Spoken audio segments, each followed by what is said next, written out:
RG Kar medical কলেজের সেই নৃশংস ঘটনার 1 বছর পর আবার পাঁশকুড়া হাসপাতাল।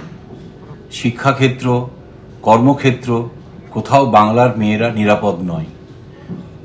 পাঁশকুড়া হাসপাতালে ঠিকাদারি সংস্থার এক ব্যক্তি তারই সহকর্মীকে নির্যাতন করল।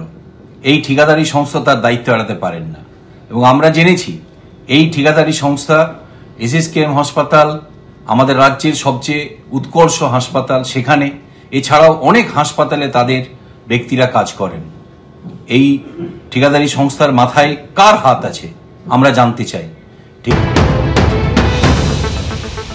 পাঁশকুড়া সুপার স্পেশালিটি হাসপাতালে কর্তব্যরত অবস্থায় অস্থায়ী স্বাস্থ্যকর্মীকে যেভাবে ধর্ষণ করা হলো, একজন ফ্যাসিলিটি ম্যানেজারের বিরুদ্ধে যে অভিযোগ উঠছে, reliable facility service private limited যে এজেন্সির উপরে ওই হাসপাতালের একটা বিরাট সংখ্যক স্বাস্থ্যকর্মীর দায়িত্ব সেখানে রয়েছে, প্রায় 130 জনের উপরে স্বাস্থ্যকর্মী ওই এজেন্সি সরবরাহ করে। অর্থাৎ এখন হাসপাতালগুলোকে সরকার যেভাবে আউটসোর্সিং এজেন্সির উপর দিয়ে দিয়েছে, প্রাইভেটাইজ করেছে, আজকে তার পরিণতি আমরা মনে করি হচ্ছে এই ধরনের ধর্ষণের মতো ঘটনা, চূড়ান্ত অরাজকতা। কিন্তু এই আউটসোর্সিং এজেন্সিগুলোকে নিয়োগ করে সরাসরিভাবে আজকে স্বাস্থ্য ভবন পলিটিক্যাল আজকে উদ্দেশ্যে আজকে সরাসরি নিয়োগ করে, ফলে লোকাল অথরিটি সেখানে কোনো কন্ট্রোল থাকে না। তার ফলে আজকে তারা অরাজকতাগুলো একের পর এক আজকে এরকম পর্যায়ে এসে পৌঁছেছে। যে অভিযুক্ত ব্যক্তি তৃণমূলের মদতে দিনের পর দিন এই দৌরাত্ম্য চালাতেন বলে অভিযোগ করেছে বিজেপি।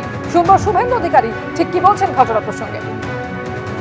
আমি তো বিরোধী দলনেতা হিসেবে চেষ্টা করি পীড়িতদের পাশে থাকার, যদি তারা চান।